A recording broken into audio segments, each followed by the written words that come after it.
sebuah percakapan atau narasi dalam role play itu seharusnya dilakukan. Jadi workshop ini akan membantu ya setidaknya agar interaksi karakter yang kalian mainkan itu terasa lebih hidup dan jadi tidak kaku tentunya. Nah, mungkin selagi kita nunggu pembicaranya kembali lagi ya dari urusan dia tadi, ada yang mau tanya-tanya enggak?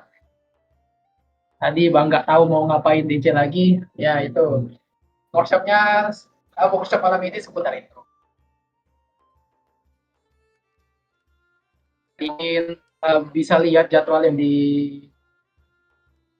di apa tuh ditaruh oleh Canary mungkin besok-besok hari. Yang mau bertanya silakan drop aja komen kalian. Yep. Nanti saya akan bantu jawab sebisa mungkin ya sebelum materinya kita masuk.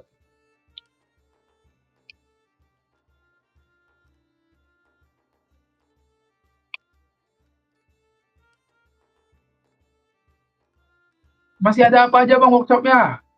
Oke, seperti yang gua bilang tadi, udah ditaruh di atas, tapi ya oke. Kita bacakan ya untuk Zuril Jeff. Ya, besok ada Roll for Initiative, Guide to Fun Combat, yaitu dibawakan oleh Anda sendiri tentunya ya. Dan moderatornya itu Dirgat. Jam 8 atau bisa mundur lagi seperti ini, tergantung urusan DM-nya. Lalu God Punch. Lalu besoknya di tanggal 30 Januari, yaitu God Punch. Learn how to write a meaningful story, yang akan diisi oleh saya sendiri, Bukis atau Orion, di jam 8 waktu Indonesia Barat dengan moderator ya Difongs. Lalu di tanggal 31 oleh Bang Mars, yaitu The Golden Ticket, Crafting Karakter dan DM Slot to Pick. Dan moderatornya akan si Devrit ya, si admin Devrit. Lalu yang terakhir di tanggal 1 Februari penutup event kita yaitu Proportion of Cute, the Step by Step Chibi Basic, yang akan disampaikan oleh Devana dengan moderator dari Sol, lalu dari Duzo. Apakah DM benci sama player yang roleplaynya suka ngegombal NPC? Tergantung DM-nya. Tergantung DM-nya dan tergantung bagaimana kamu cara ngegombalnya. Misal apakah over dari trigger warning ada atau line and fail yang party-party member kamu ada. Atau bagaimana cara kamu masuk ke dalam gombalan itu. Apakah kamu memotong pembicaraan NPC lain atau memotong pembicaraan tim kamu sendiri. Nah, itu tergantung semua. Kalau masalah benci gak benci, tergantung ya itu tadi. Jawabannya tergantung. Dia DM bisa benci kalau kamu salah mengaplikasikan gombal itu dalam game. Bisa suka dan jadi fun gamenya kalau pas timingnya pas, caranya bagus.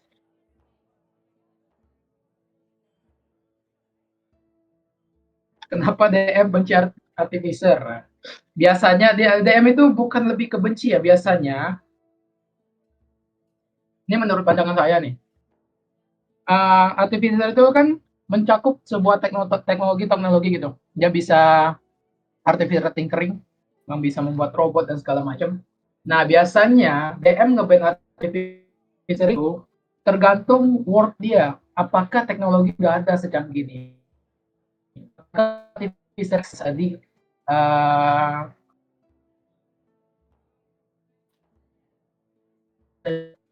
ada kalau dia menempatkan dunia itu di medieval theme yang biasa yang cuma ada kereta kuda, yang nggak ada teknologi, bahkan steampunk kayak itu pun nggak ada sama sekali, mungkin dia akan ngebar teaser itu sendiri. Roleplay dengan NPC bisa mengubah story nggak sih? DM bakal ngapain kalau kita udah belok? Ini pertanyaan bagus, bakal saya simpan. Mungkin bisa kamu saya tanyakan lagi nanti ke pembicara kita ya, Zuril Jeff. Bang, ini berhubungan dengan materi bakal saya keep dan saya catat di note saya ya. Santai aja. Oke, lanjut. Apa perbedaan kamu sama Google? Ya, tahu. Saya yang menjawab apa yang saya bisa jawab. Lanjut. Apa yang harus dilakukan ketika sedang RP serius, lalu player yang tiba-tiba ngejokes? Tergantung lagi. Gimana ya? Ngejokesnya itu separah apa gitu loh. Kayak misal dia bermaksud ngejokes, tapi sebenarnya dia mengganggu dan jadi rusuh. Nah biasanya itu player-player lain dan DM tuh tahu tuh, ini ganggu nih player. Nah biasanya itu tergantung yang ini yang ngerusuh tadi, dia sedikit tuh ganggu. Dan kalau pertanyaannya apa yang harus dilakukan ketika sedang serius? Selalu player lain tiba-tiba ngejok. Ya, kita sebenarnya tidak butuh apa ya, itu tergantung DM-nya. Itu DM itu tuh kalau player sedang tidak kondusif. Tapi mungkin ya, kalau kamu tidak tahu apa-apa misalnya tentang hal tersebut tiba-tiba ngejok, ya coba diem dulu aja, lihat situasi DM ngapain. Biarin DM aja mau ngapain. Benar Dika, pantesan banyak anak kuliah stats benar artificial benar. Kak, gimana caranya biar bisa memperkenalkan cara share imersif. Nah, ini masuk di materi lagi. Oke ya, saya keep ya pertanyaannya. Saya keep pertanyaannya untuk pembicara. Karena nanti ada sesi Q&A.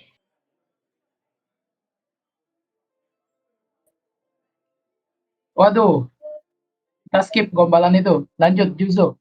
Apakah pertikaian antara karakter player diperbolehkan? Lagi-lagi tergantung situasinya. Lihat, kalau lu, pakai gua lu aja, lu bisa lihat apakah DM lu itu berusaha ngalangin lu atau enggak. Kalau berusaha ngalangin, saya biasanya kebanyakan DM tuh nggak enak. Mau langsung larang atau enggak, biasanya dia mode-mode dulu. Tapi kalau udah berlebihan dan disampaikan secara langsung, nah itu baru DM tuh udah percaya dia nggak bisa lagi ngehandle ini. Dan apakah pertikaian antar karakter diperbolehkan? Boleh-boleh saja kalau itu nggak nganggu game, nggak nganggu berjalannya game dengan menyenangkan ataupun enggak. Jadi tergantung lagi. RP macam apa yang membuat player itu di blacklist DM Bang? Nah, ini mungkin nanti akan dijawab oleh pembicara kita Arwa ya. Halo, Ya halo. mungkin busy nanti. Oke. Udah balik Arwa? Yap, Udah bisa? sudah. Langsung mulai? Sudah. Karena tadi udah Testing, tanya-tanya ya. Kenapa? buat testing suara, apakah suaraku masuk? Gimana semuanya? Aman nggak? Pendengarnya nih, aman. Oke, bagus, Oke. aman. Silakan. Oke, kita akan mulai langsung saja workshopnya ya. The art Oke. of the dialogue, engage with NPCs and party member. Silakan aku. Oke. Selamat malam semuanya. Selamat datang di sesi kali ini. Sebelum kita mulai, aku memperkenalkan diriku terlebih dahulu. Halo semuanya, aku Arwa. Kalian bisa panggil aku Ru atau Arwa, bebas. Nah, pada hari ini, aku akan membawa workshop dengan judul The Art of Dialogue, Engaging with NPCs and Party Members. Nah, aku mau hal pembahasan kita tuh cuma satu malam ini, yaitu dialog. Jadi, banyak orang mikir dialog di D&D itu cuman sebagai alat untuk memulai misi. Contoh, misi kita apa? Atau harganya berapa? Padahal, dialog itu adalah cara kita membangun jiwa karakter kita. Tanpa dialog yang pas, karakter kalian tuh bakal jadi ya udah cuma sebatas pixel yang kalian mainkan, kaku seperti robot. Nah, lebih dari itu, interaksi yang jujur itu dan hidup bisa membuat suatu magic di meja deh. Kalian bisa buka pintu cerita yang bahkan di mana DM kalian tuh udah nyiapin banyak lembar skenario yang bakal terjadi, tapi dengan kalian berdialog, kalian bisa memutarbalikkan semua yang sudah dipersiapkan oleh DM kalian. Itu. Nah, hari ini kita bakal belajar gimana sih cara ngobrol yang bikin karakter kalian terasa. Benar-benar karakter itu hidup dan bikin petualangan kalian lebih seru. Boleh lanjut, Kak Pukis?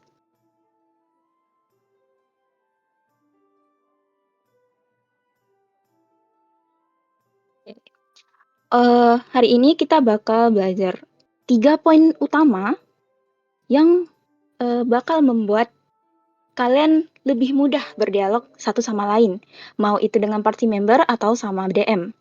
Yang pertama ada dialog entrance, kesan pertama yang kuat. Yang kedua ada bonding dengan party member atau interparty RP. Lalu yang terakhir adalah engaging with NPCs atau mendapatkan informasi dan simpati dari NPC tersebut. Boleh lanjut kita bahas poin yang pertama dulu.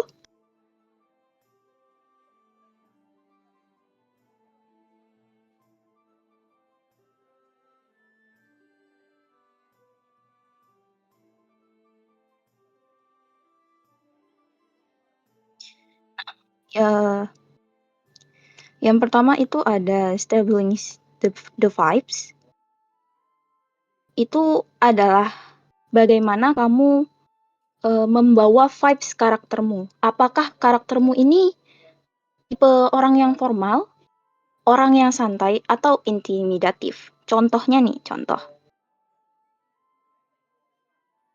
Karaktermu masuk ke sebuah tavern. Biasanya ada tipe pemain yang suka berdialog panjang lebar, atau bahkan ada karakter yang ngomongnya ya udah kayak halo, salam kenal gitu.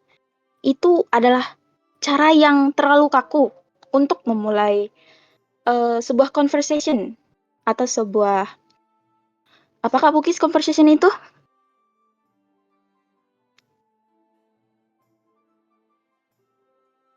Benar. Nah, cara kaku, contohnya tuh seperti salam sejahtera, wahai pemilik kedai, kami pengembara mencari informasi tentang naga. Itu tuh bagi DM, kalau menurut aku sendiri itu terlalu kaku untuk start the conversation dengan NPC-nya. Coba kalian buat lebih manusiawi. Contoh, aku memakai seorang karakter paladin, dia lumayan talkatif, lalu dia berbicara saat memasuki tavern. Duh, jalanannya di luar berdebu banget. Pak, satu bir yang paling dingin boleh? Ngomong-ngomong, di sini biasanya orang-orang kalau mau cari kerjaan sampingan yang bayarannya oke, ke siapa ya? Nah, itu bisa kamu membawa conversation, mengarahkan NPC, memberikan misi tentang naga itu kepada kamu. Oke. Yang kedua, itu ada namanya physicality, show, don't just tell. Itu adalah bagaimana cara kamu berbicara, tapi kamu malu untuk ngomong. Jadi kamu melakukannya dengan tindakan. Contoh,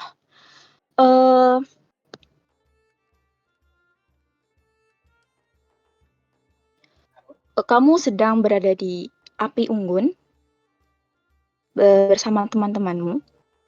Anggap saja DM memberikan kalian free action untuk melakukan apapun. Nah, kamu memulai sebuah conversation, kamu ngomongnya gini, ceritakan padaku soal keluarga kamu dong. Kalau kayak gitu, oke, dia bakal cerita soal keluarganya, bla bla bla. Tapi untuk lebih lawan bicaramu itu lebih pengen yapping ke kamu gitu. Contoh, karakter temanmu itu ada luka di jidatnya, terus kamu ngomong, luka di jidat kamu tuh masih sakit gak? Pasti kamu mengalami sesuatu yang buruk ya di masa lalu. Kalau kamu mau cerita boleh kok. Nah, itu tuh bisa menarik. Astagfirullahaladzim. Guys, bentar ya, dipanggil bapak. Oke. Sampai sini ada yang mau ditanyain nggak? Silakan sampai sini aja dulu, ada yang mau ditanyain nggak? Oh, aman. Kalau NPC-nya cuek gimana? Nah, itu berarti udah karakter NPC yang DM siapkan tentunya. Gak mungkin DM itu cuek. DM cuek aneh. Kalau DM mainin NPC terus cuek itu kan aneh. Kalau NPC-nya cuek, tergantung bagaimana DM tuh ngarahin. Biasanya NPC cuek tuh antara NPC-nya gak guna, ataupun NPC-nya itu memang disengajakan nyimpen clue sesuatu. Kalau omonganmu boleh dipukul nggak? Tanya DM-nya lah. DM, aku kesel nih dengan orang ini nih. Boleh nggak gua pukul nih orang? Nah, bakar, boleh nggak? Tanya DM dulu, jangan langsung. DM kewalahan kalau langsung nanti. Ya. Aman Arwa? Udah balik? Aman. Sorry ya, Oke, guys. oke kita lanjutin dulu ya. Bisa disimpan dulu ya. Tanyanya. Oke. Lanjut, Nah, Arwa. lalu nih, contoh kalian ketemu NPC yang galak.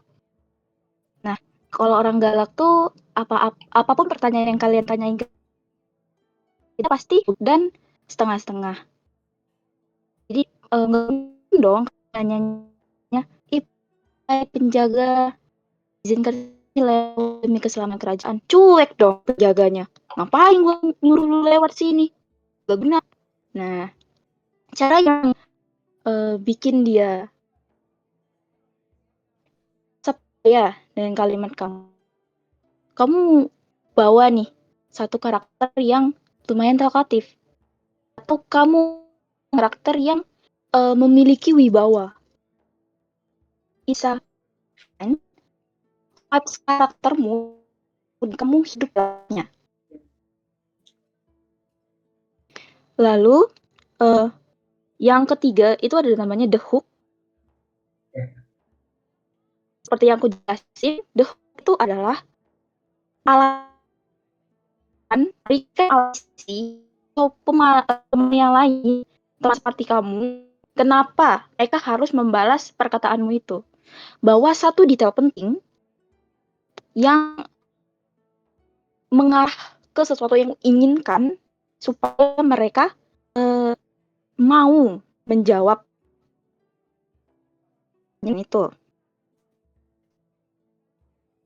Nah, lalu yang lanjut ke Pukis. Oke. Jangan jauh. Kedua itu ada namanya multiplayer atau intern party RP. Nah, bond itu lem yang menjaga party agar itu. Nah, saya ini untuk dilakukan one shoot itu jarang sekali kalian bowling dengan lama, kecuali kalian sedang main short camp atau long camp, itu bisa di bonding di interpret PI ada satu poin yaitu the campfire question.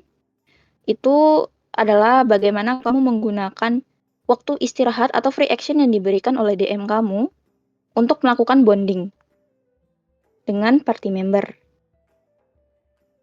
Contohnya, kamu nanya, kamu asalnya dari mana, orang tuamu gimana. Pertanyaan seremeh apapun itu bisa membangun kedekatan kamu dengan party member yang lain. Lalu yang kedua, ada acknowledge their strength. Itu adalah bagaimana kalian memahami kelebihan teman party member kalian. Contoh, setelah kalian melakukan pertarungan dengan salah satu encounter, kalian bisa coba puji aksi mereka supaya teman party member kalian itu memberikan kalian respect. Ternyata kalian ini orangnya baik. Nah, itu bisa menambah kepercayaan karakter kalian dan karakter teman kalian. Terus tuh yang ketiga itu ada namanya share struggle. Itu adalah bagaimana kalian berbagi kesusahan kalian satu sama lain. Bahasa simpelnya curhat satu sama lain lah. Atau kalian bercerita lagi, flashback ke hal-hal yang udah kalian lewatin saat free action itu. DM. Dan kalian ingat gak sih waktu kita dikejar goblin, kamu gini, kamu gitu. Nah, itu tuh sangat bisa sekali membangun bonding karakter kalian dengan party member itu. Boleh lanjut Kak Pukis. Oke, lanjut. Oke. Lalu poin ketiga ada namanya engaging with NPCs. Kenapa aku taruh tanda kurung, yaitu mendapatkan informasi dan simpati, karena itulah tujuan DM menaruh NPC di sana sebagai pembantu kalian memberikan arah untuk mencari informasi dan lain-lain. NPC itu adalah jendela kalian menuju dunia DM kalian sendiri. Cara kamu bicara adalah menentukan apakah mereka akan membantumu atau malah menutup pintu hati mereka untuk kamu. Yang pertama, ada find their motivation. Adalah cari tahu apa yang mereka inginkan. Apakah mereka tuh pengen duit, atau pengen seorang penjaga, atau mereka pengen nyelamatin harga diri mereka. Kamu bawa ke dalam narasi kamu. Contoh nih, kamu pengen ngobrol sama salah satu penjaga kerajaan. Kamu bisa lihat saat DM-mu mendeskripsikan penjaga itu terlihat lelah. Dia terlihat capek. Nah, itu bisa kamu tarik, jadikan dalam narasi. Kamu ngomong sama dia. Shift malam lagi ya, Pak? Pasti berat jaga kota yang nggak pernah tidur nih. Nah, itu pasti nanti NPC-nya bakal menjawab pertanyaan kamu karena kamu memahami apa keresahan mereka. Dan mereka bisa aja willingly untuk memberikan informasi yang kamu butuhkan. Terus tuh poin kedua ada the yes and principle adalah jika saat NPC memberikan kalian suatu informasi atau NPC-nya lagi diperanin sama DM lagi ngomong nih, kalian tuh nggak boleh asal motong kalimat NPC-nya. Karena itu akan mengganggu alur cerita yang sudah disiapkan oleh DM. Nah, tapi saat NPC itu selesai ngomong, kamu bisa masukin ke dalam narasi kamu. Kamu terima informasinya, lalu kamu tambahin. Contoh, NPC itu berbicara mengenai kapan terakhir kali dia melihat naga. Saya melihat naga terakhir kali di hutan utara. Kamu bisa jawab, oh di hutan utara. Apakah kamu melihat jejak kaki lain macamnya? Menambah menggali informasi dari jadinya dapat informasi yang benar-benar butuhin. Lalu yang ketiga ada mirroring, adalah itu sesuaikan bahasa dengan jangan bicara seperti bangsawan depan pengemis. Memang sengaja ingin terlihat sombong. Ini sering terjadi pada kuliah saat kalian bertemu dengan karakter harus mirroring bagaimana berbicara dengan kamu. Nggak kayak logika aja kalau ketemu sama bangsawan. Terus orang ngomongnya, hey lo kamu gini. Nggak sopan dong. Nah, itu juga berlaku jika kalian bertemu dengan seseorang yang tingkatannya lebih rendah. Terus tuh kalian sombong banget di depan dia. Kayak, alah kamu ini cuma pengemis. Aku ini petualang hebat gitu. Kan menghilangkan respect NPC itu terhadap kamu. Tapi ada pengecualian kalau memang kamu sengaja bikin karakter kamu tuh memang orang yang sombong dan gak tahu tempat. Kembali lagi, mirroring, perhatikan kondisi dan situasi juga. Bagaimana karakter kamu harus bersikap. Pukis. Oke, lanjut.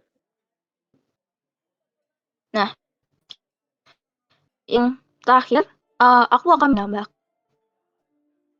agar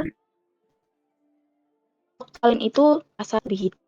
Yang pertama ada, kalian harus aktif dalam ini. Kalian harus bisa bereaksi terhadap kawan kalian. Contoh, NPC itu berbicara mengenai informasi yang kalian butuhkan. Kalian bisa menambahkan detail berbicara dengan, oh begitu ya, pelan, apa yang terjadi setelah itu Tuan. Nah, Tuan dengan kening, mengangguk, menaikkan alis, menatap, itu tuh detail kecil yang mungkin menurut kalian tuh hal bisa membuat kalian tuh terasa lebih hidup. Terus yang kedua ada vocal text. Vocal text adalah kata-kata unik atau bagaimana gaya bicara yang sering diulang. Contoh kamu itu karakter yang lumayan sudah dewasa, umur 30-an, dia seorang bangsawan. Gaya bicara dia tuh pastilah lembut atau dia memiliki sesuatu yang unik, mengulang-ulang kata seperti begitu. Oh baiklah tuh, itu bisa kalian gunakan sebagai example, contoh untuk membuat karakter kalian terlihat unik bagi orang lain.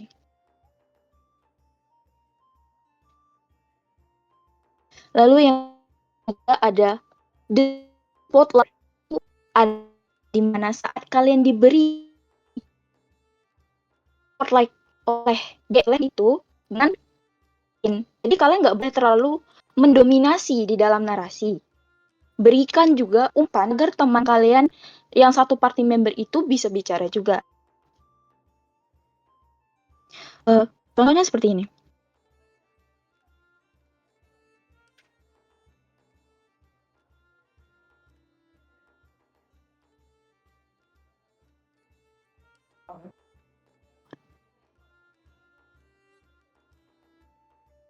Arwa,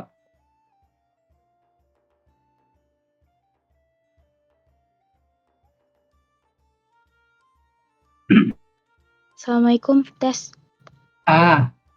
baru muncul tuh orang. Astagfirullahaladzim, suara guys, I'm sorry. Contohnya seperti ini. Iya. Oh, Enggak, hilang. oke. Contohnya tuh, tapi kalian diberikan spotlight nih. Kamu tuh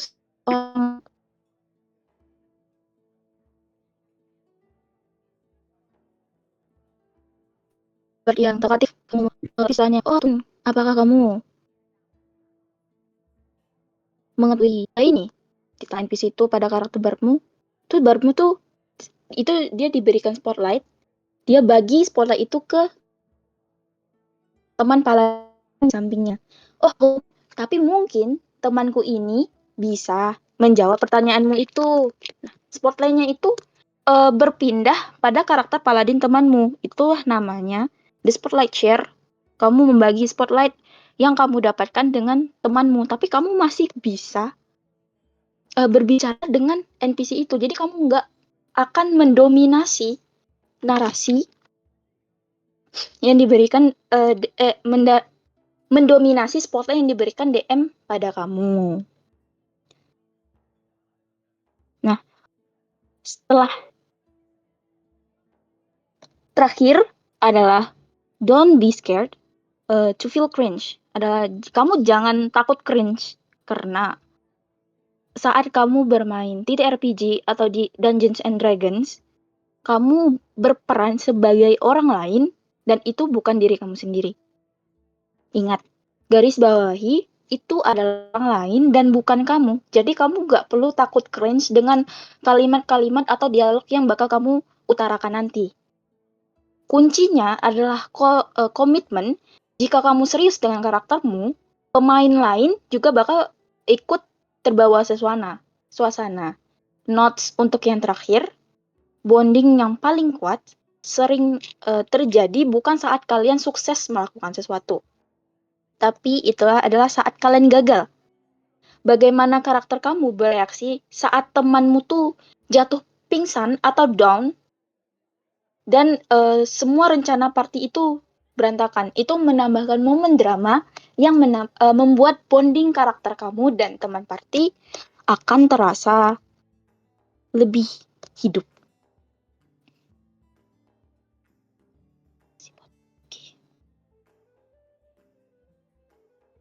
Boleh lanjut ke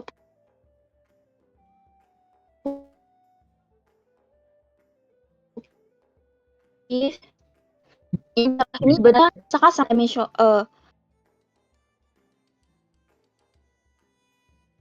orang jika pengen dua atau tiga antara dengan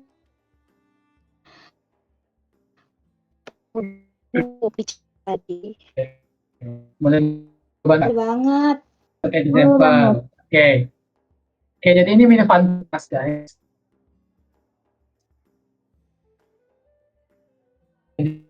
Apa? Tahu enggak? Yap, sabar ya. Silakan tulis dulu. Singkat, contohnya itu paling terbuka dengan bentuk pas. Keangkut dengan berarti memilih siapa yang mengubah berkilah sana polusi berbagai. Singkirkan wajah-wajah bodoh itu dari jalanku. Bisnisnya tadi dengan nada meremehkan. Beberapa dari kalian napas terlalu keras. Contohnya, silakan. Berapa menit? 5 menit dari sekarang. Satu paragraf aja, bebas. Jangan salah. Belajar tetap. Yap, boleh.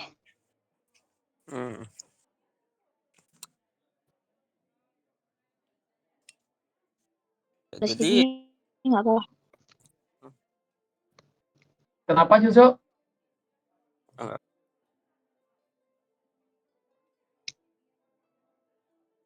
apakah kayaknya Apa? Ya, ngebalas si Alf? boleh. Boleh, kalau bikin baru boleh. Itu tadi contoh bukan kelasnya. Bikin baru boleh. Ngebalas yang narasi itu boleh. Jelas. Boleh banget untuk ngebalas si Elf ya. Si Elf itu cuma salah satu example yang aku buat untuk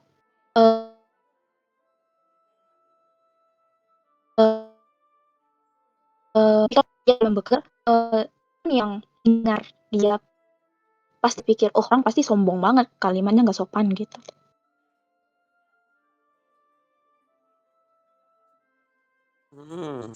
Ya. Masih banyak kok, waktu masih 4 menit lagi ya.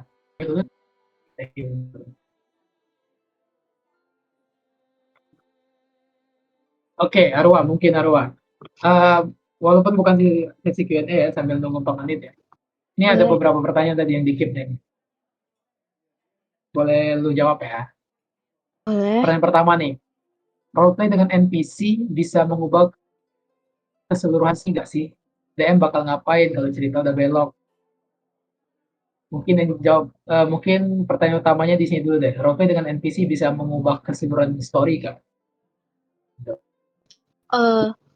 Kayak yang aku bilang kalian berdialog, kalian tuh bisa mengubah story yang udah disiapin sama DM ke sesuatu yang berbeda.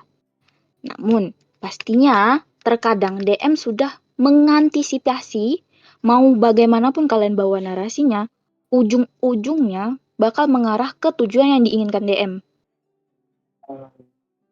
Contoh nih, kalian tuh tiba di suatu desa, di mana desa itu seharusnya kalian bertemu dengan kepala desanya dan bertanya mengenai kelanjutan misi. Tetapi kalian memilih untuk bertanya pada petapa yang tinggal di desa. Nah, itu kan berbeda dengan apa yang dipersiapkan oleh DM. Itu tuh nggak masalah. Tapi ada batasannya juga, di mana kalian nggak boleh terlalu berlebihan dalam membawa narasi itu, supaya DM-nya juga nggak pusing sendiri. Masa nih, kalian datang ke suatu desa tuh, kalian datang nih ke desanya, kalian diharuskan mencari informasi, tetapi kalian malah bakar desanya. Itu sangat-sangat mengganggu alur story. Itu, teman-teman.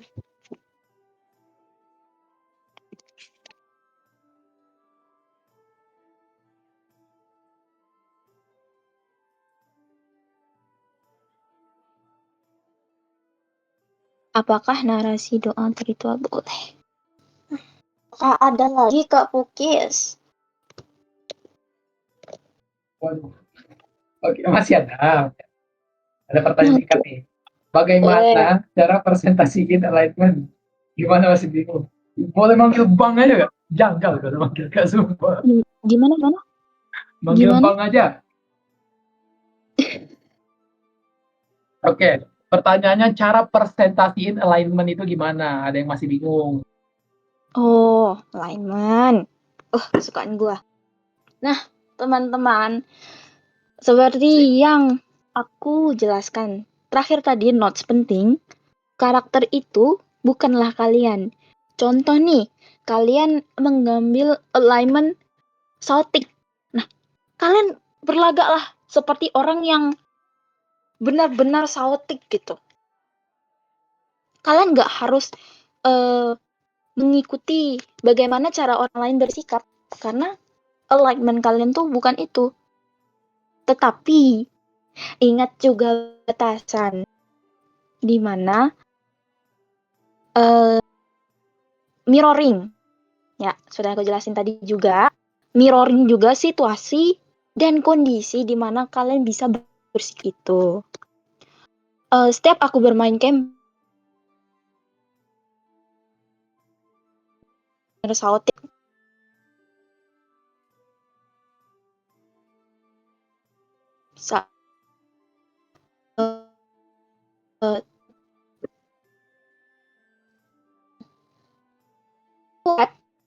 bukannya panik, tapi teman Celtic kalian tuh malah bolt duluan. Itu tuh nggak masalah.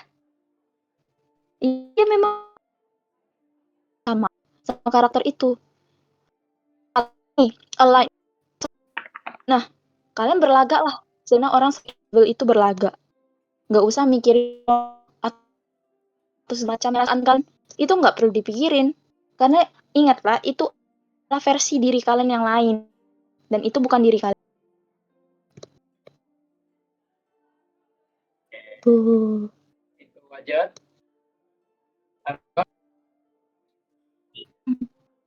Oh, Oke, kalau itu aja apakah udah limit ya. Yang nulis nih.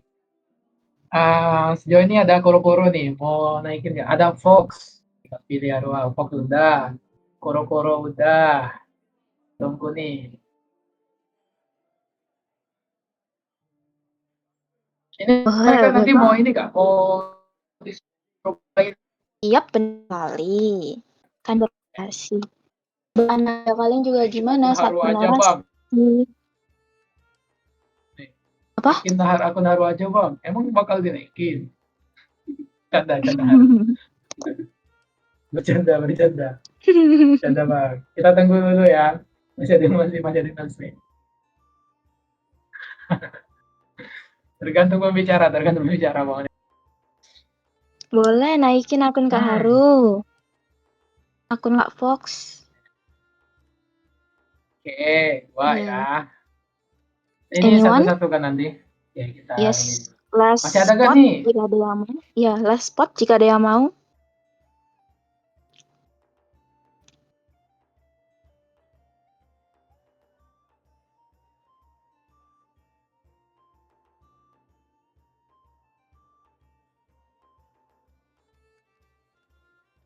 Oke, Atau boleh masih nih yang nyari. sudah naik dari Eh, tadi menemani kita. itu Kak akun Haru Kenta. sudah disuruh naik tuh. Diterima dulu akun Haru. Katanya mau naik. Boleh nih Silakan Bang diterima dulu Pukis. undangannya. Para speaker yang sudah Siapa? menemani kita dari awal. Kak Kenta. Jangan oh Kak Kenta. Kira jangan panggilmu, please. Oke, mau mulai dari siapa dulu? Wah,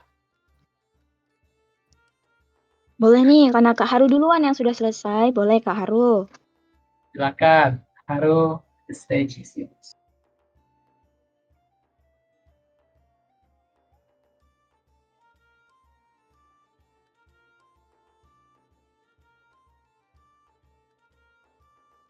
Jelas. Aman. Kedengeran.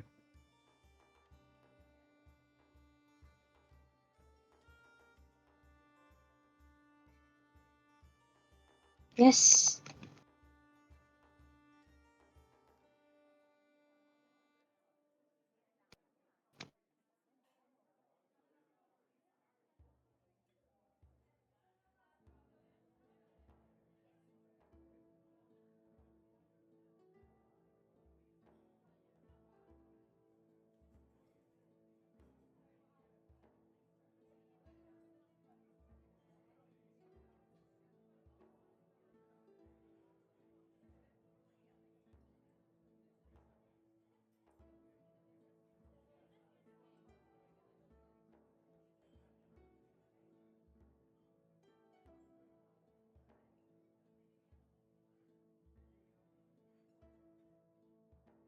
Kasih Kak Haru.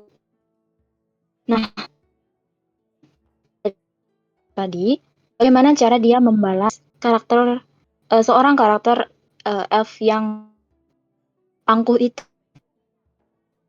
Pertamanya, dia sudah mendeskripsikan bagaimana penampilan karakternya. Dia juga sama bertelinga panjang dengan mata biru. Nah, saya itu adalah salah satu tambahan deskripsi agar narasi kamu terasa lebih puitis. Nah, juga reaksi fisikal dia menghentakkan kaki keras di ujung yang kaki keras di lantai itu kan kesan di narasi bahwa inti memang indah gitu. Oke, kalau masih banyak. Lanjut. Nah,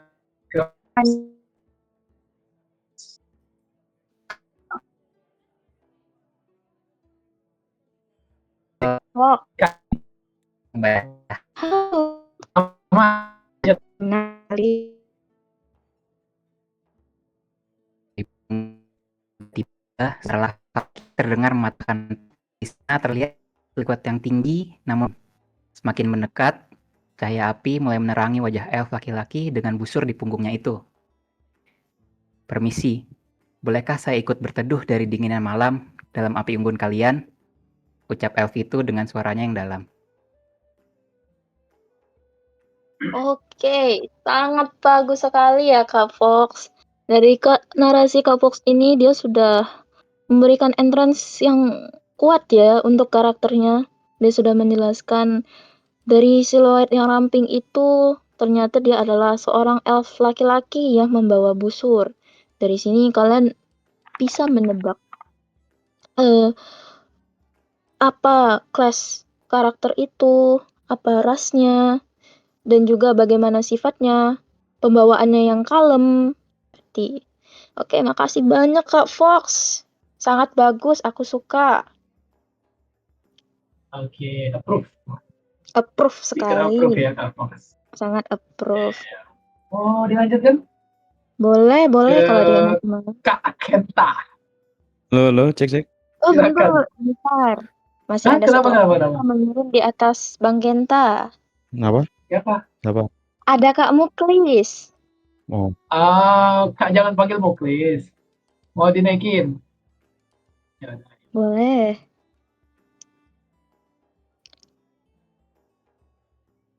Oh, jangan dipanggil Kak Muklis. Oke, Kak Fong. Boleh. Bang Kenta, silahkan. Waktu dan tempatnya.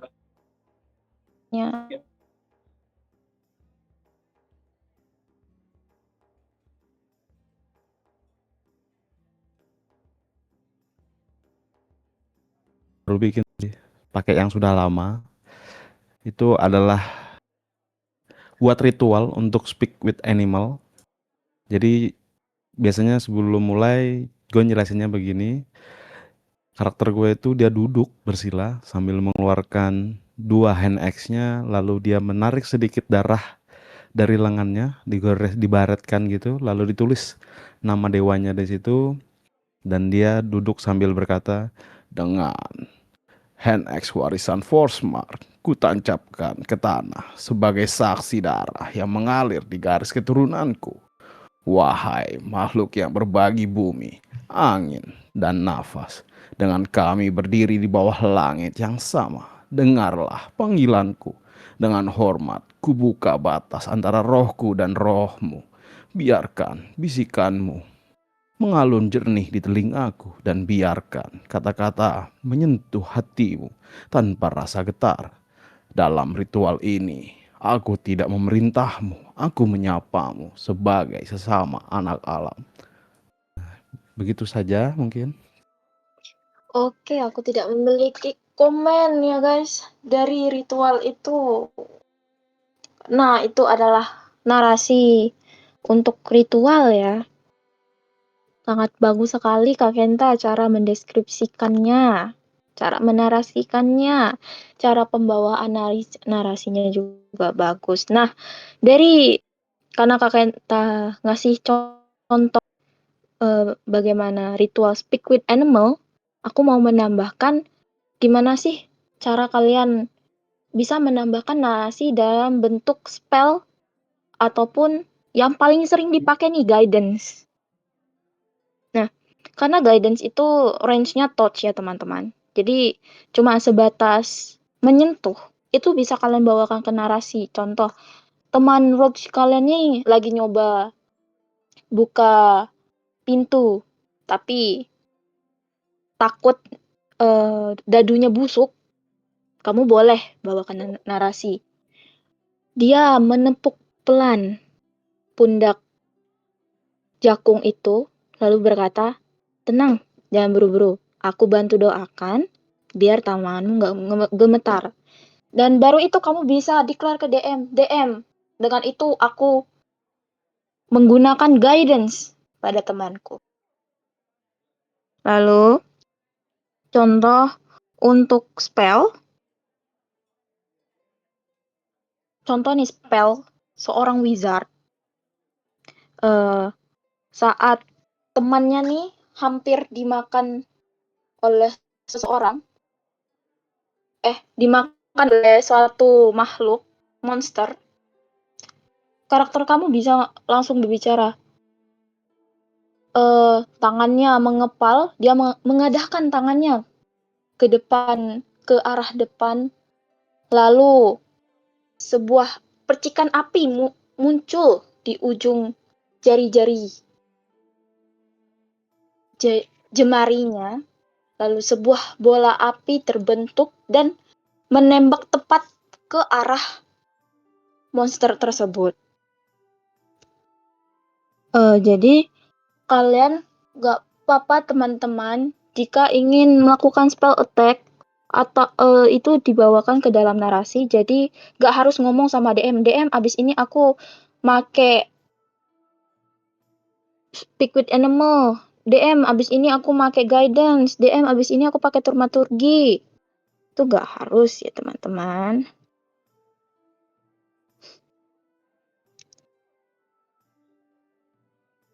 bisa kalian bawakan ke dalam narasi agar terasa lebih hidup. Karena ya namanya juga kita sedang bermain di TRPG, sedang bermain di D&D, maka kita harus roleplay. Oke, makasih Kak Kenta. Selanjutnya Tadi boleh. gimana nih? Kak, jangan panggil gue Chris jadi gak? Jadi ya, kita naikin. Sebelum kita lanjut ke section berikutnya mungkin ya. Silakan. JGN panggil gue Chris. The stage is yours. Halo?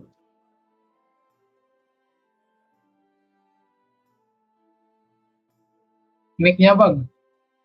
Bang Tepong. Astaga, kelupaan. Oke, hal-hal ini langsung aja kah?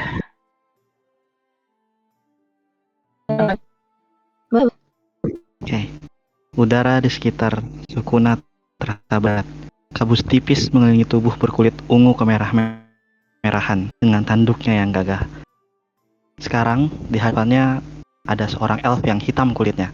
Sukuna melaju, mendekat. Ekornya bergerak pelan, matanya menyala di balik bayang. Lalu ia mengadah dan tertawa kecil sebelum berkata dengan suara yang lantang. Terakhir, wahai elf hitam. Suaranya menggema di antara tembok-tembok istana, dan dari dalam terasa ada sesuatu yang terbangun. Oke, bagus sekali ya. Detail-detail kecilnya. Terima kasih banyak, Kak. Jangan panggil Kak Muklis.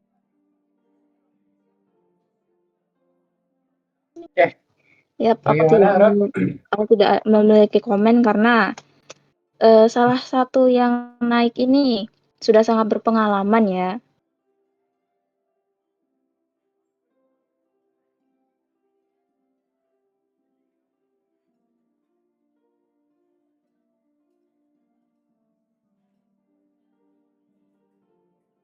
Ya, Oke, guys. Kita akan masuk ke sesi Q&A ya. Nah, sebelum kalian bertanya lagi, mungkin boleh tanya di komen atau tunjuk tangan nanti ya. Gua mau bacain dulu nih yang tadi masih sisa, masih di notes nih, yang di tengah-tengah tadi. Masih ada nih Arwa. Nih, ada yang nanya, gimana sih caranya biar bisa memperkenalkan karakter itu secara imersif? Tahu gak? Arwa. Boleh diulang? Agak nge-lag di aku. Gimana caranya biar bisa memperkenalkan karakter secara imersif? Gimana tuh kira-kira Arwa? Secara imersif.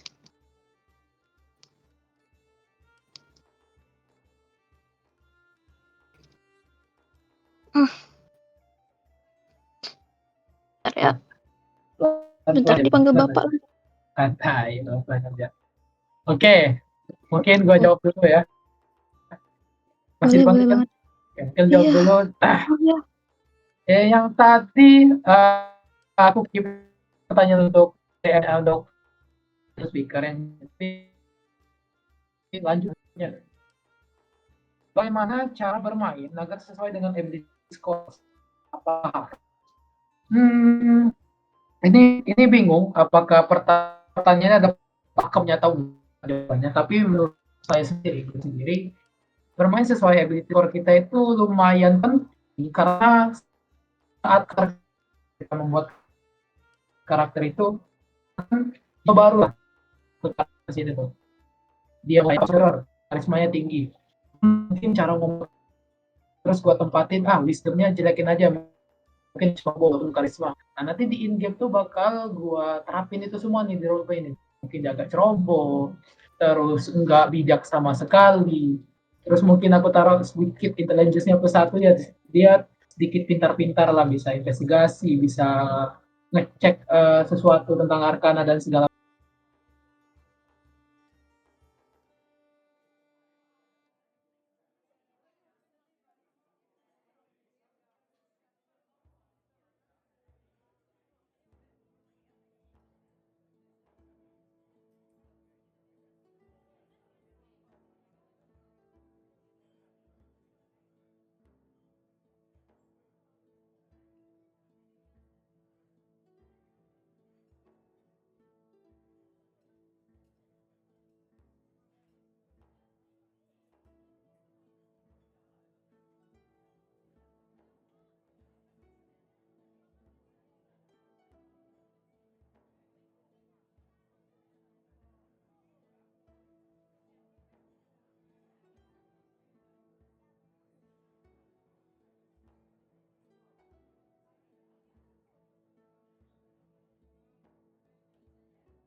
banyak, nggak gerak-gerak, nggak langsung nyari informasi seperti alur yang seharusnya terjadi.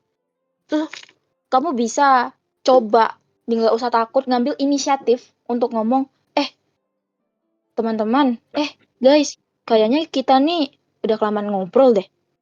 Kita nanya bapak yang di sana yuk. Atau mungkin maksud dari Bang Mayo itu adalah situasi di mana udah bertemu dengan NPC-nya, tapi malah keasikan ngobrol sama teman party lain, begitu. Lebih ke kasihkan ngobrol sama NPC-nya sih, Kak. Oh,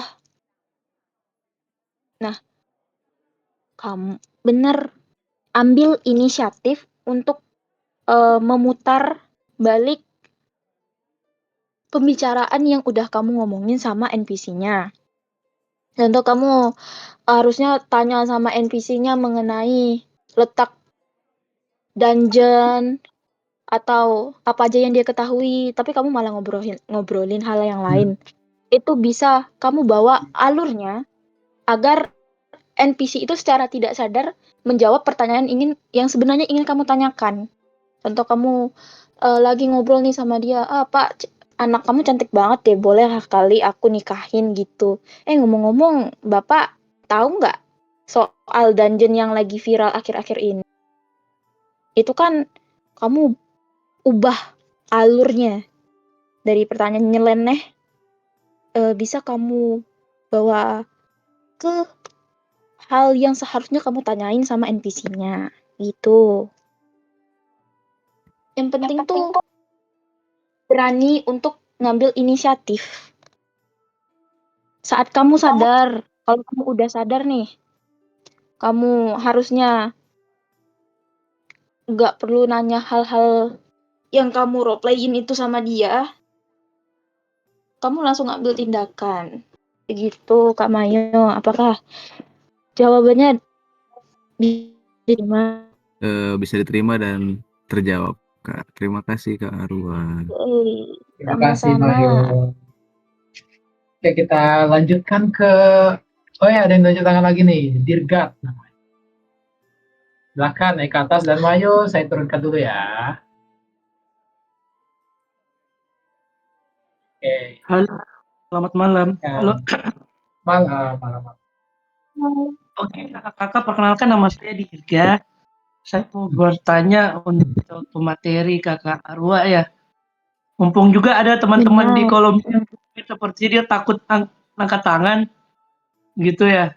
Jadi pertanyaan pertama dari saya ya, personal dari saya, yang membingungkan itu kadang ada hal yang menjadi konflik batin karakter gitu sendiri dan based on dari historinya dia gitu. Nah, gimana sih caranya untuk kita bisa membuat konflik batin itu tidak terlihat cringe dan tetap on point dan bisa tetap melancarkan conversation ataupun scene yang sedang berlangsung. Itu pertanyaan pertama dari saya. Terus ada nih Neon ngechat di chat room. Mau nanya Kak, sebagai newbie, dia tuh kadang bingung berdialog. Padahal dia udah kebayang lah perasaan karakternya kayak gimana dan lain-lain, tapi dia suka bingung kayak gitu. Nah, bagaimana caranya? Apakah ada tipsnya biar biar dia bisa ngerespon pertanyaan dari atau partai-partai? Kayak itu nggak ada lagi ya yang mau di, di dibantu ya.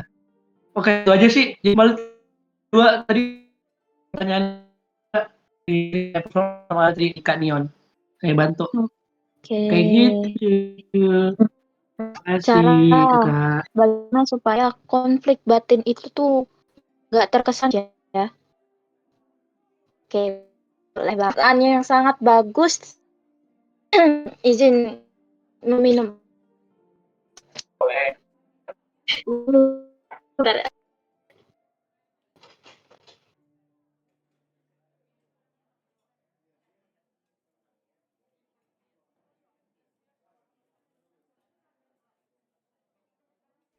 Kabar juga ya.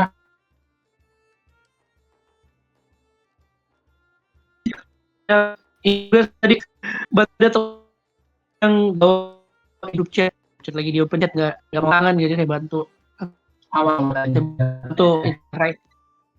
Iya, kelihatan. Pajaknya tapi nggak reset. Gimana? Ya. Nggak apa-apa. Ada pertanyaan Kak, jadi aku juga sekalian nge-raise pertanyaan dia juga Kak, kayak gitu. Halo. Sebelumnya, apakah aku boleh bertanya Kakak konflik batin yang seperti apa ya? Apakah terkait dengan trauma? Oke. Jadi, sedikit sharing ya Kakak Aru.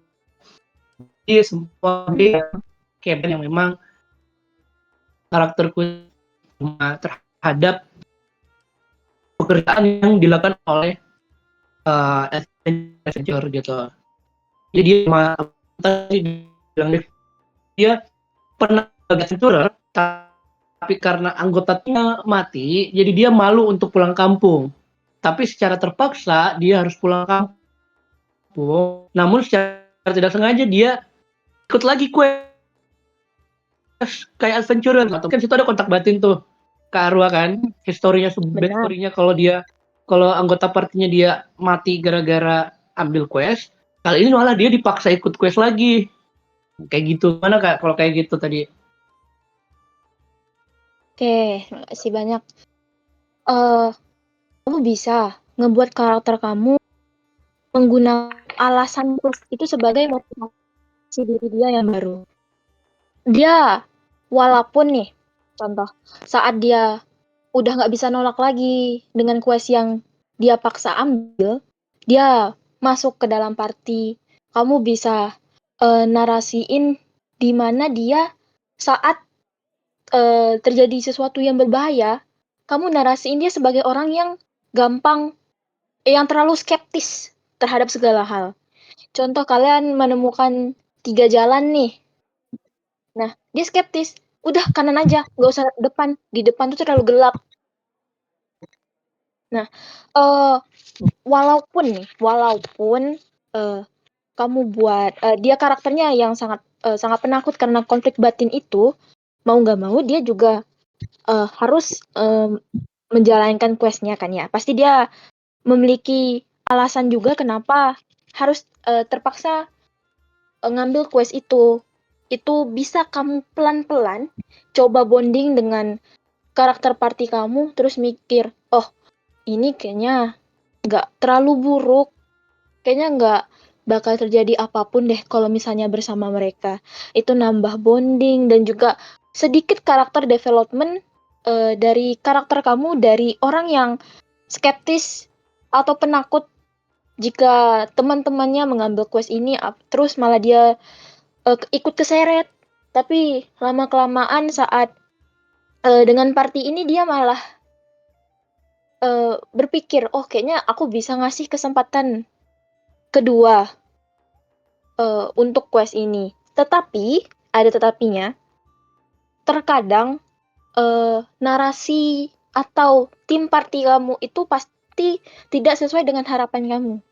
Bisa aja saat kamu mengambil quest ini, di dalam perjalanan, hal yang ditakutkan oleh karakter kamu itu benar-benar terjadi. Semua teman satu partimu itu habis dibantai dan hanya tersisa kamu sendiri.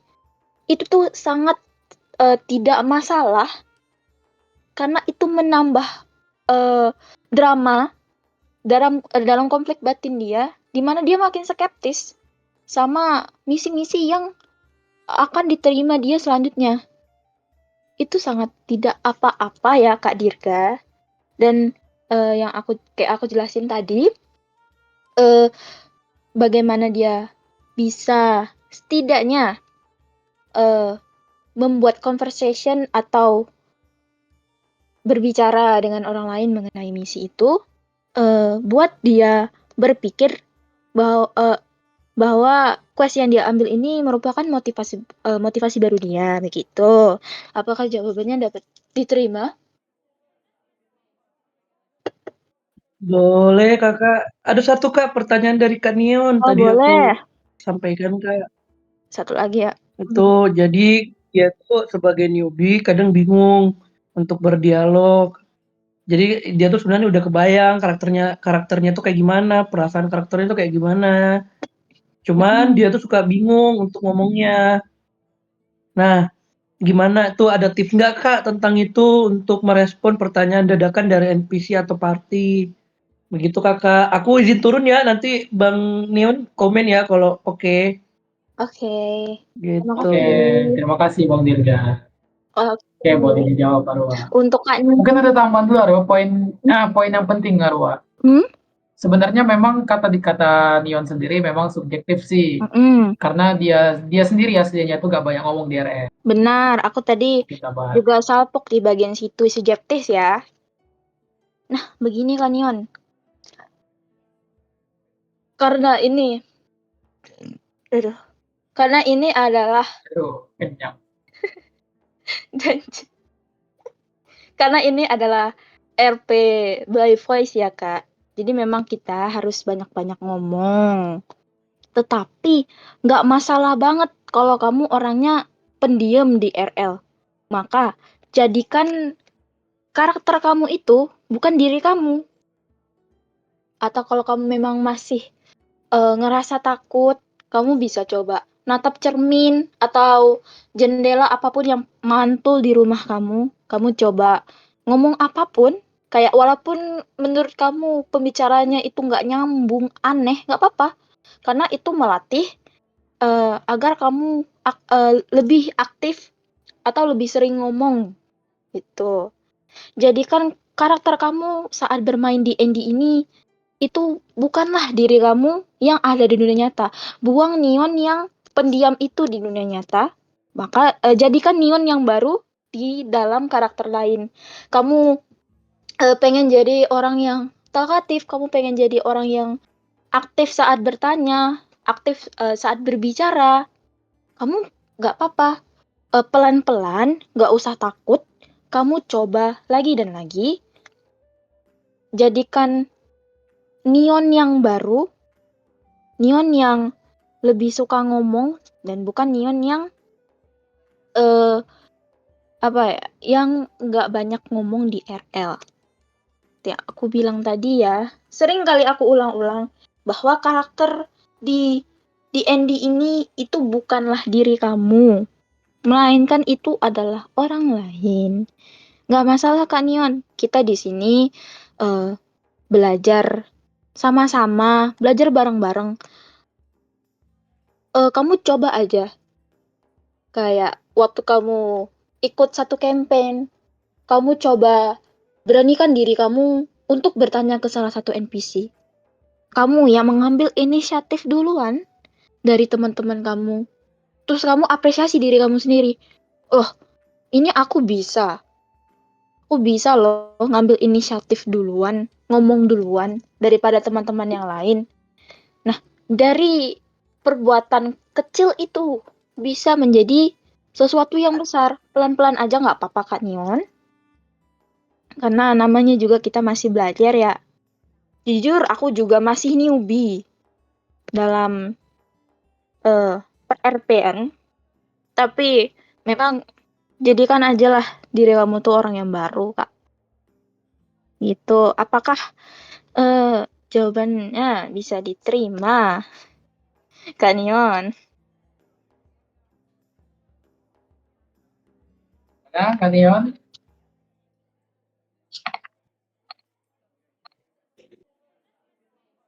Paham, thank you Kak, sama-sama. Apakah teman-teman ada pertanyaan lainnya? Ada yang bertanya lagi Kak? Oh, siapa ini? Bagaimana Kak ini? Ah, ini nih. Muklis. Ayo, 5 detik. Oke. Mana? Ini. Halo, halo. Kak izin tanya Kak. Kan Boleh. akhir-akhir ini lagi suka main karakter yang chaotic evil ya, Sukuna. Iya. Nah, gimana sih nih cara nge-roleplay biar yang seharusnya jadi konflik antar karakter, biar seru gitu antar karakter, biar seru antar karakter, tapi nggak ke personal ke playernya gitu. Jadi nanti nggak ada musuh-musuhan. Ya, yang padahal si karakter itu, si player yang main Sukuna itu udah nggak declare kalau dia bakal main Chaotic Evil gitu. Nah, itu gimana tuh, Kak? Nah, ini sepertinya apa ya? Tidak berhubungan dengan narasi atau dialog apapun yang bakal kamu ucapin sebagai seorang Celtic Evil. Ya, karena kita nggak tahu ya, orang itu mikir kalau ini terlalu jauh atau enggak. Padahal jelas sekali kita ini sedang bermain RP yang dimana kita memerankan orang lain. Jika dia merasa tersinggung dengan kalimat-kalimat yang kamu ucapkan, berarti dia aneh. Berarti dia tidak paham bagaimana seharusnya RP itu berjalan.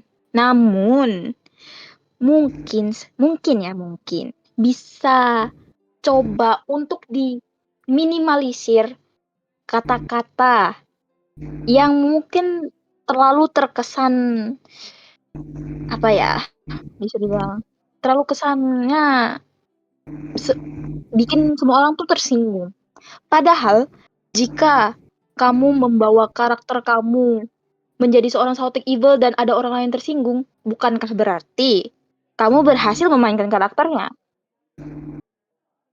Berarti kamu berhasil membuat karakter itu menjadi hidup. Jadi kalau saran dari aku, nggak usah dipeduliin orang yang malah bilang kamu itu main karakter tapi kesannya terlalu personal. Padahal jika mereka merasa tersinggung, berarti kamu berhasil membawa karakter itu menjadi hidup. Begitu Kak, panggil gue jangan Mukris. Oke. Jadi kayak gitu ya, Kak ya. Ya, terima kasih, Kak. Benar. Ya, sama-sama. Apakah ada pertanyaan lain, teman-teman?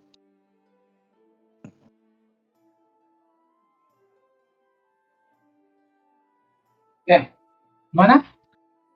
Ada yang mau bertanya lagi mungkin? Kita keep dulu mungkin selain Mayo mungkin yang belum bertanya apakah ada lagi mau ya? Kalau memang tidak ada sama sekali nih, udah lagi Mayo ya. Gak apa-apa. Kita coba jawab sebaik mungkin lah. Mau itu keluar tema, mau enggak, boleh. Kawan dulu tadi mungkin bisa bicarain aja mau nanya apa, nggak apa-apa.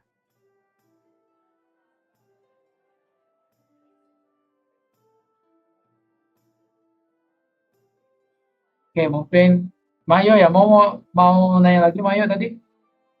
Boleh naik lagi Mayo.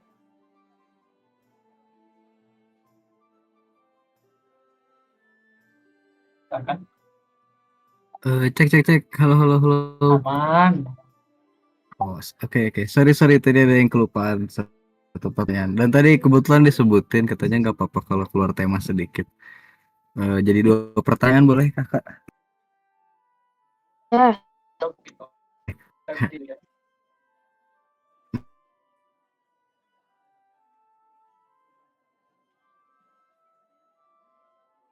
Sama lu dengan dialog tujuannya yang jelas atau membiarkan dialognya tuh mengalir gitu. Gimana itu?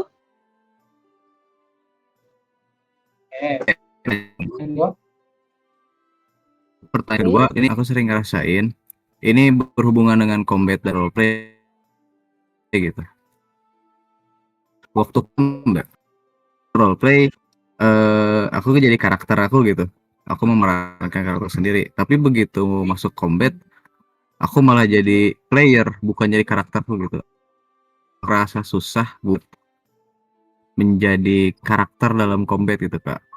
Punya tips nggak buat into karakter saat combat? Oke. Oh, dan yang pertama itu tuh tergantung bagaimana mau bawa kesan karakter itu gimana ke orang lain. Kalau kamu memang mau bawa karakter tujuannya jelas, kamu percaya datang ke cover itu memang ngadain misi udah gitu. Emang mau tujuannya udah misi aja, dia mungkin orang lain. Terus atau kamu pengen capek deh jadi karakter serius, aku have fun gitu. Aku pengen main-main. Kamu boleh banget bawa karakter itu sebagaimana narasi itu membawa kamu. Kayak kamu datang ke tavern ini, malah belanja duluan, malah mampir ke sini duluan. Ya, itu gak masalah. Sangat-sangat tidak masalah. Karena be who you are, jangan terlalu mempedulikan aturan yang ada. Kamu bawa karakter kamu sebagaimana dia seharusnya bersikap gitu, Kak Mayo. Untuk jawaban pertama. Oke. Un- Jadi ada Mm-mm, fungsi efektif masing-masing lah ya, Kak. benar. Kalau misalnya contoh kamu ambil one shot nih. Kalau one shot ya sekali duduk kelar ya. Berarti mau nggak mau kamu memang harus bikin karakter yang pengen bikin karakter yang tujuannya jelas. Sekali main langsung selesai ke tempat tujuannya. Apalagi one shot ya Kak Mayo. Pasti sangat krusial kalau misalnya kita main terlalu lama. Terus tuh kalau misalnya Betul. short game atau long game, bebas saja, nggak masalah. Karena kalian punya waktu juga, tapi diingat juga di mana waktu itu terus bergerak. But you do you, bebas. Kamu mau bagaimana karakter kamu. Ingat saja, efisiensinya kamu pengennya gimana. Terus pertanyaan kedua, bagaimana membawa narasi di dalam combat ya Kak Mayo? Ya untuk karakter ya roleplay gitu dalam combat. Nah, kalau menurut aku sendiri itu juga sangat tricky ya, apalagi combat itu harus ngambil inisiatif dulu, terus tuh mainnya satu-satu kan ya. Tapi menurut kamu Kak Mayo, apakah saat kita combat mengambil inisiatif diberikan waktu sama DM-nya? Berapa lama kita harus bergerak? Berapa lama kita harus ngambil spotlight yang diberikan itu? Jarang ya. Pasti Betul. setelah kamu melakukan sesuatu, DM-nya nanya lagi. Apakah ada lagi? Apakah kamu ingin melakukan sesuatu lagi? Nah, pasti DM.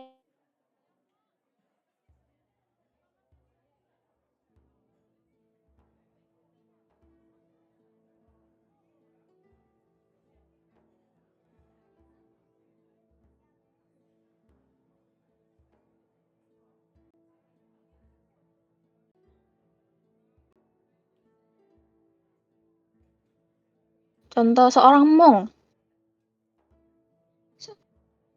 Dia dapat urutan pertama. Kamu bisa deskripsikan. Mong itu mulai mengatupkan kedua tangannya, lalu berbentar, lalu dia meninju tepat di perut encounter itu, dan DM menggunakan ini gitu, menggunakan strike-nya, Mong strike gitu. Narasi di dalam combat menurut aku harus panjang-panjang, gak harus puitis, singkat. Gak masalah. Kamu bawa bagaimana kamu pengen orang-orang anggap karakter kamu itu gimana. Pengen dia kalem kah? Pengen dianggap orang yang pemarah kah? Nah, dari combat itu juga bisa kamu jadikan first impression atau mengubah cara pandang tim party kamu terhadapmu. Contoh saat dia sama tim party lain, dia orangnya nyeleneh, agak plenger, Tapi waktu combat dia malah serius gitu. Bisa. Ya, gitu lah ya Kamayo. Boleh Apakah bantu jawab? jawabannya itu? Menambahin? Oke, Boleh menambahin? Boleh banget. boleh boleh. Oke. Ditambahkan. Bukan menambahin, mungkin menginfokan saja untuk Milo. Soal narasi pas combat atau memasukkan roleplay dalam combat. Ini kan bagian dari technical combat yang ada ya. Ya kan? Iya, mungkin ya. Kalau benar, bisa nih, detailnya lebih lengkap lagi. Lo bisa ikut workshop. Terus bisa. Tanggal 29 20 jam 20 waktu Indonesia Barat yang di misalnya dia ini kenapa gue rekomendasi ini untuk diikuti, dia bakal ngajarin, bakal nerangin praktek secara langsung sambil menjelaskan semua hal mengenai combat di D&D. Jadi secara nggak selamanya combat cuma untuk baku pukul atau melakukan spek, bisa apa namanya, bisa masukin roleplay, bisa kabur atau taktikal segala macam itu bisa. Benar. Itu dia. Oke, bakal jadi sih. Atau kamu pengen kabur dari combat, kabur aja. Gak usah combat. Ya kan? Ada lagi mungkin? Ayo. Oke, cukup. Terima kasih ke Bukis dan Kak Arwa sudah menjawab dan terjawab. Kita lanjut ke Bang Kenta. Bang Kenta mau masuk nih. Halo Jack, 1 2. Masuk. Mungkin sedikit agak di luar dari materi ya.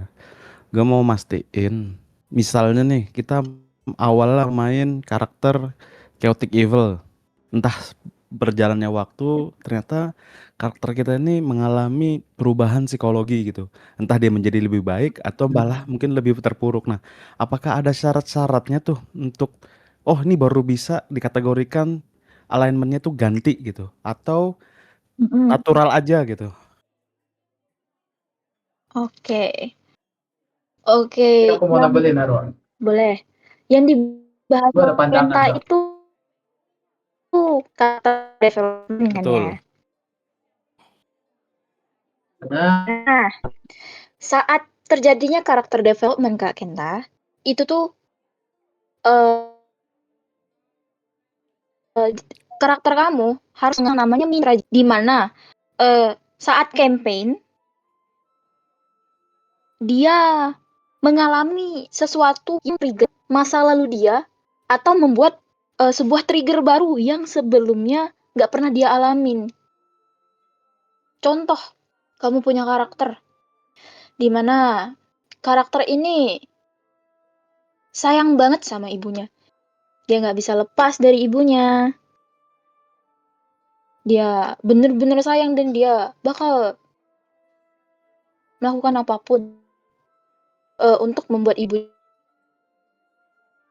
senyum. Jadi dari backstory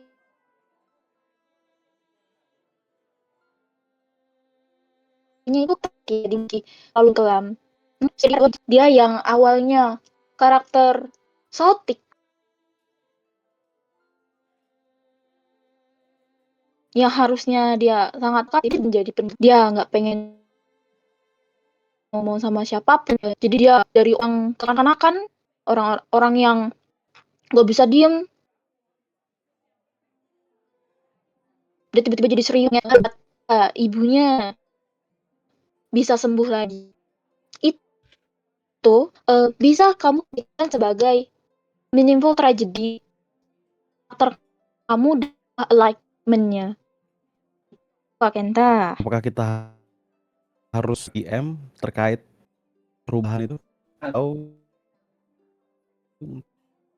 menurutku keduanya harus berjalan bersamaan. Lu declare ke DM, terus setelah lagi declare itu ya pelan-pelan berubah. Dan waktu dikit-dikit lagi mau berubah jadi itu. Karena kalau nggak berubah, DM bakal bingung juga nih. Takutnya malah dipunish.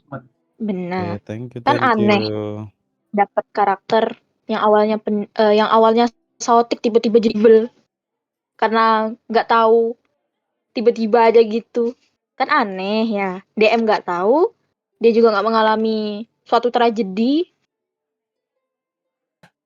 Nah, jadi memang seperti kata Bang Pukis, memang bagusnya kita declare dulu pada DM, terus tuh kamu bawa dalam narasinya. Atau memang DM-nya udah tahu gitu. Oke, Begitu, Bang thank Kenta. you.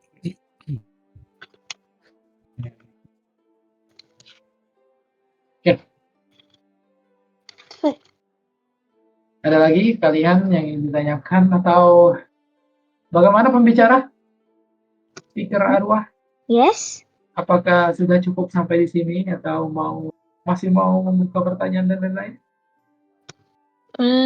Jika teman-teman masih pengen bertanya, aku boleh. Tapi memang kalau udah nggak ada, sepertinya kita akhiri saja pada hari ini, Kak Pukis.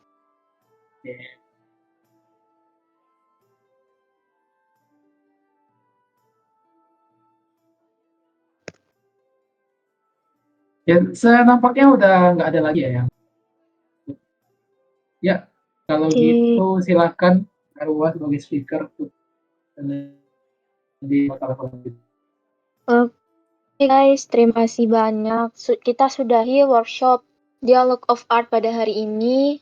Aku mengucapkan terima kasih banyak bagi kalian yang bersedia hadir pada malam hari ini, yang bersedia mendengarkan, bertanya, ikut mengikuti mini games yang aku berikan. Aku sungguh-sungguh berterima kasih. Dan jika semisalnya dari jawaban-jawaban aku atau dari penjelasan aku tadi ada yang kurang, ada menurut kalian nggak sesuai yang kalian bayangkan, nggak sreg, aku meminta maaf sedalam-dalamnya karena aku juga masih belajar juga bareng-bareng kalian. Jadi ya, that's all for me. Thank you so much. Udah, arwah. Kalau gitu bakal aku lanjutin. Oke guys, sehabis dari sini, mungkin masih ada di sini ya. Karena kita lagi ngumpulin survei juga ya untuk memperbaiki apa yang udah kita lakuin, untuk kembangnya kita ke depannya. Habis ini akan aku update lagi Google Form yang aku kirim tadi siang ya. Kita update lagi yaitu tentang sesi dari Arwa ini, sesi The Art of the Dialogue Engaging with NPCs and Party Members ini akan kita update lagi, dan silahkan kalau kalian berkenan untuk mengisi form tersebut, ada di situ kalian bisa taruh kritik dan saran, rating, dan mungkin harapan kedepannya untuk server di party kita, untuk rumah kita sendiri ya. Ya itu saja mungkin dari saya. Saya mengucapkan terima kasih dan selamat malam semuanya.